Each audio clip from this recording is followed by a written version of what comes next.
Elle est toute belle. Elle a sa chemise fleurie, là, je pense. Là. Elle a l'été en elle. Isabelle Dominique-Cros, salut. Comment ça va? Ça va... c'est l'été. Oui, avec tellement de belles semaines, soleil, chaleur ces derniers temps. On va en profiter, puis ça nous donne l'espoir aussi avec les semaines qui s'en viennent de renouer avec l'entraînement, si ce n'est déjà fait pour les gens qui nous écoutent. D'ailleurs, je reprécise que tu es notre experte fitness ici. 2 temps, 3 mouvements, série de capsules d'entraînement que les gens peuvent suivre assidûment sur nos ondes et sur le web également. Et puis, tu voulais aborder finalement les obstacles, justement, de se porter à l'entraînement ou de peut-être redécouvrir l'entraînement.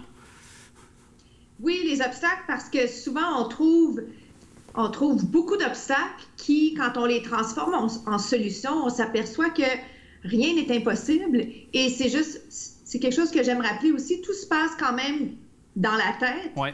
Et si on veut vraiment faire quelque chose, il y a des façons autour, il y a des moyens pour faire ce qu'on a à faire pour se faire du bien. Alors, je voulais jaser de ça avec toi parce qu'on est tous dans le même bateau à ce sujet-là, c'est-à-dire c'est quand même la pandémie. Les gyms sont en partie ouverts, en partie fermés. Certains sont ouverts à l'extérieur, par exemple.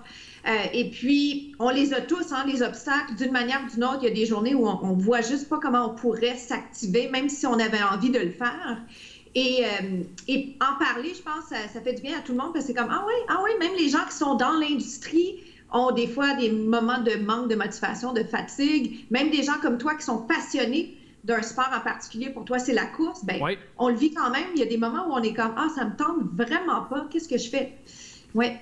Bien, c'est bon qu'on en parle parce qu'il faut trouver des solutions. Ces solutions-là, est-ce qu'elles sont simples ou, disons, en théorie, parfois, ça semble simple, mais quand c'est en pratique, c'est là où, effectivement, ça suit moins. Puis c'est souvent le cas quand il est question d'entraînement, justement. La volonté, souvent, est là, mais c'est le geste, le premier pas qu'on ne fait pas. Oui, c'est ça, c'est vrai. Puis, tu sais, je donne souvent l'exemple de, tu sais, on a envie de commencer un cours de yoga. Avant même d'essayer le yoga, on va aller s'acheter un kit, tu sais, parce qu'il y a des choses qui sont plus fun à faire, il y a des trucs qui sont plus faciles à faire. Sortir sa carte et payer. Puis là, encore, le débat, c'est est-ce qu'on paye avec de l'argent comptant, tu sais, ou est-ce qu'on a payé avec un crédit qu'on va payer comme plus tard? Mais c'est facile là, d'aller chercher ces beaux souliers. Et là, on les a. Et là, la question, c'est, OK, quand est-ce que je commence? Quand est-ce que je vais le faire? Et faut pas trop s'écouter juste avant, parce que des fois, juste avant, on n'a vraiment pas envie de le faire. Puis si on a un peu notre objectif en tête, un peu instaurer une routine, ben on va le faire. Tu sais, il pleut, j'y vais dessus. Oui, j'y vais, parce que si j'y vais pas, je dois le faire de toute façon demain. Alors, je vais y aller, je vais me faire mouiller un peu, j'y vais moins longtemps, mais j'y vais. J'y vais et je fais pas de compromis là-dessus. Ouais. Ouais. Et je vais te partager cette parenthèse-là. C'est Fred Dion, qui est un observateur, un aventurier, un grand voyageur qui, lui, actuellement, d'ailleurs, est en train de monter le mont Logan, le plus haut mont au Canada, là, qui est près de 6000 mètres. Il fait genre moins 50 à tous les jours. Il vente entre 50 et 100 km/h. Et avant de partir, il me disait, parce que je lui parlais de ma passion de la course, puis je disais, tu sais, des fois, je me trouve cheap parce que je suis pas sorti telle journée ou telle journée.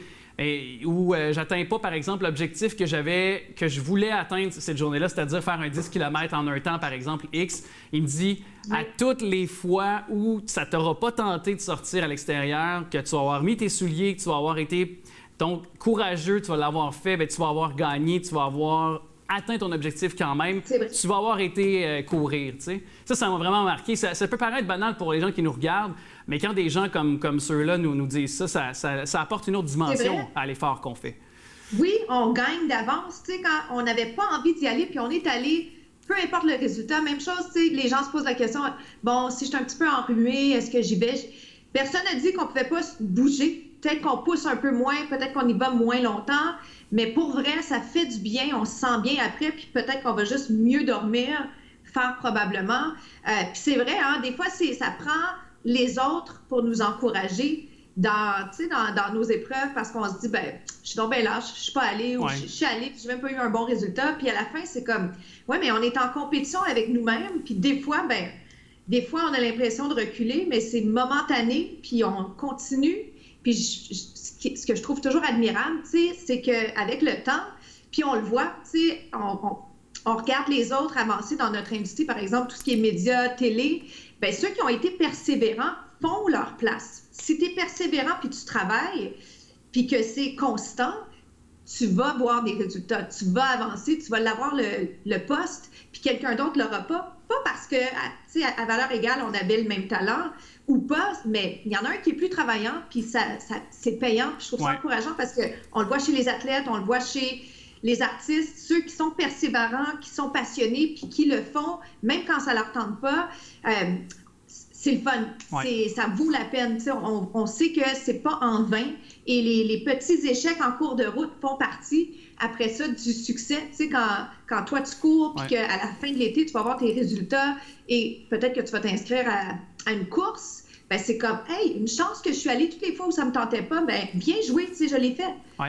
Puis, est-ce que actuellement on est dans un changement de saison déjà? Là, je veux dire, on peut presque dire ça parce qu'on a eu des mercures à saveur estivale durant les derniers jours, comme je dévoilais. Donc, d'avoir des variations de température comme celle-là, parce qu'il peut y avoir encore des nuits très fraîches, même des journées de peut-être 8-10 degrés. Ça ne sera pas du 20 degrés, 20-25 degrés tout le temps là, jusqu'au mois de juin, finalement, jusqu'à l'été, officiellement. Et ça, est-ce que ça peut miner, par exemple, notre effort, notre volonté, mais aussi nos résultats? À quel point ça peut être le cas pour les gens qui s'entraînent ou qui font de la course, qui nous écoutent?